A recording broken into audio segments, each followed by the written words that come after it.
I want to show you how to mark out a lap joint. A lap joint, in case you're not entirely sure, is a joint that is commonly used in door frames or sometimes even photo frames. And the way it works is you get your piece of timber, you cut out a square in the corner, you do the same with the joining piece of timber, and that gives you this lapping joint. So it's literally getting two pieces of timber, cutting out a square corner so that when you fit them together, they literally lap over one another.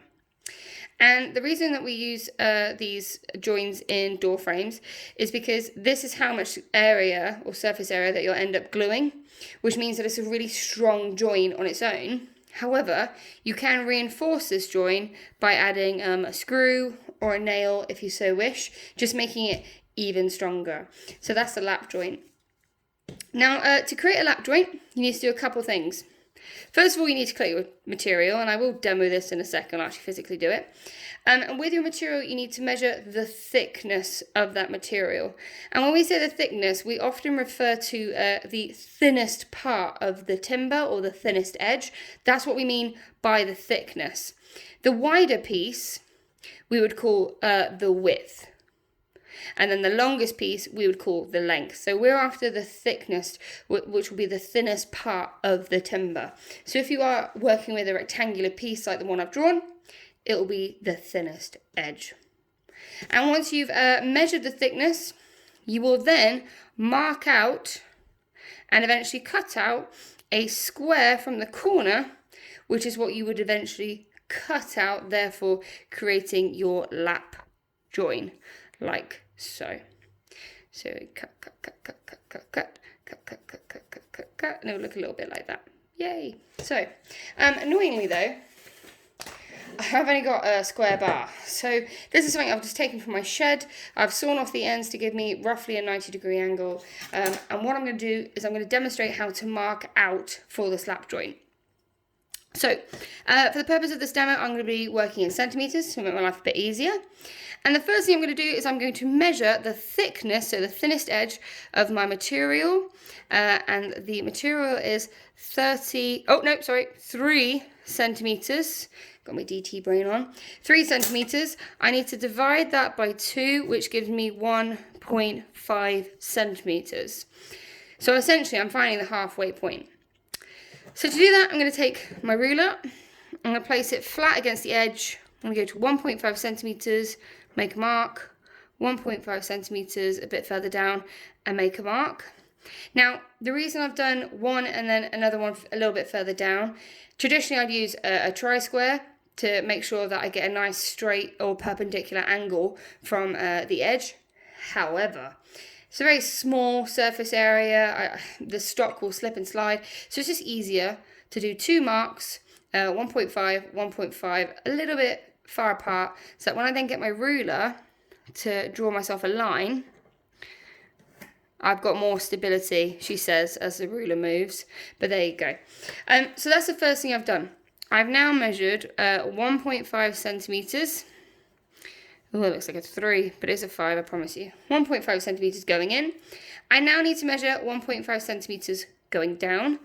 So I'm going to take my ruler, once again, go over that pencil line I've just drawn, find 1.5 centimetres, make a mark, et voila. Now I'm going to do it at the end, 1.5 centimetres, saying that I've got a little bit of a slope, so I'm just going to, there we go, that's better. Make a mark. Oh yeah, that's better. Now this is actually where, silly goose, this is where I could have actually used my tri-square. Because this is far more accurate because I've got a really nice surface area to rest the blade against. Parfait. Right, perfect. Okay, 1.5 centimetres going down. I've got 1.5 centimetres going across. Now I'm going to hatch it out because eventually this is the bit that I'm going to cut. However, I need to mark it all the way around on the top, on the width, but also on the other side. So what I'm going to do, I'm going to use my tri-square. Oh, no, I'm not. Why am I not using my tri-square? Because the surface area isn't actually that great. So once again, use my ruler. I already know that 1.5 centimeters is here, so I can use my pencil just to perfect it a little bit.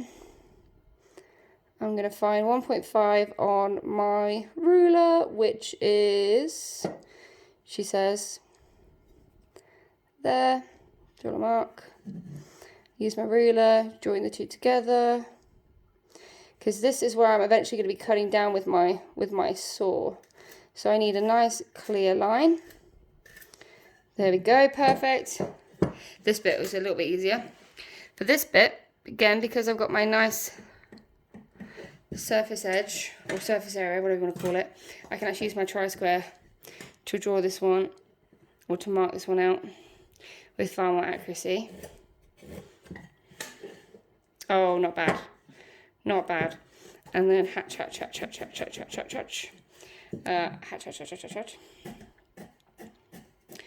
And then I do the same on the other side. However, this is one I tried to mark out earlier and I got it completely wrong.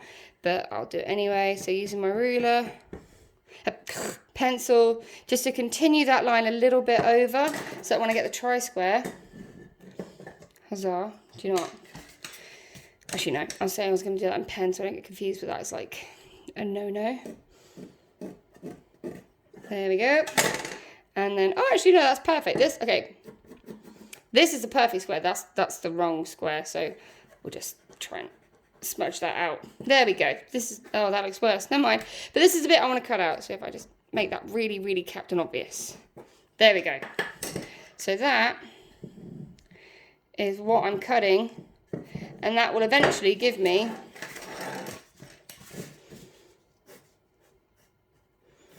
this profile. So that when I cut the same on my other piece of timber, I will then have two pieces that literally lap over one another, hence the name.